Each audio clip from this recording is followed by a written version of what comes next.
War veterans are demanding that President Emerson Mnangagwa reshuffles his cabinet and Politburo to remove mafikizo laws and accommodate ex-combatants. Aiwasarapinda munhu auzabuda kutaura muzara nhasi unoti aiwa ma-war veterans otawa Idi Mnangagwa ngarishafule aiwa Politburo yake nokuda kwokuti tisi takavapinza pachigaro saka they must accommodate isusuwo tikwanise kupindawo mucabinet. Tisarapinda mashoko ataugwa nema-war veterans oti bva wasubscribe like ota on the bell icon. Romoni kwamuchinzi ZANU-PF Central Committee member and former legislator Blessed Geza said ex-combatants who risked their lives in the push to remove the late former President Robert Gabriel Mugabe during the 2017 coup have been sidelined.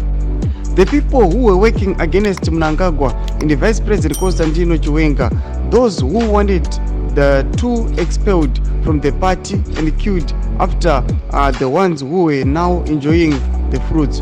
While we are being sidelined, Geza told HSTV in an interview, it's not right. We demand that President Emerson Mnangagwa reshuffles his Politburo cabinet so that they accommodate war veterans. Tomashukana chitoko panapa nema-war vets achiti aiwa tofana kukamukomodete wawo aiwa Politburo yeZANU-PF kuti tikwanise kuinjiwa mafruits, not kuti aiwa vanhu vakangouya vangoappointiwa vasina kana kumboita any action kuremove the former president Robert Gabriel Mugabe. Nomashoko ataugwa nema-war veterans. Tinotoziva mafungiro enyu munoti kudiva musoro wemashoko avo. Pindai comment section medu kuti mafungiro enyu, saka kana usubscribe kulike chinotina on the bell icon.